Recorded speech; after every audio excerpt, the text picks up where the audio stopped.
Oh yes. Kailan nga ba maaaring pagmulan ng pagsabog ang LPG tank?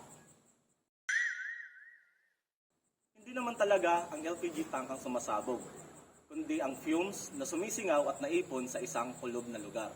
Para maiwasan ito, laging siguraduhin nakasara ang LPG tank at i-check kung nasa magandang kondisyon ang mismong tangke, pati na rin ang hose nito. Ano naman ang dapat natin gawin kapag nakaamoy ng LPG fumes sa loob ng ating bahay? Oh, no, no, no, no.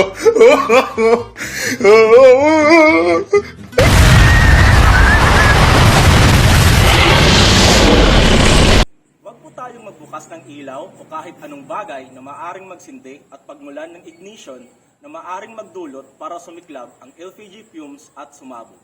Buksan natin ang lahat ng ating mga pinto at bintana upang magkaroon ng proper ventilation at maiwasan ang pagsabog.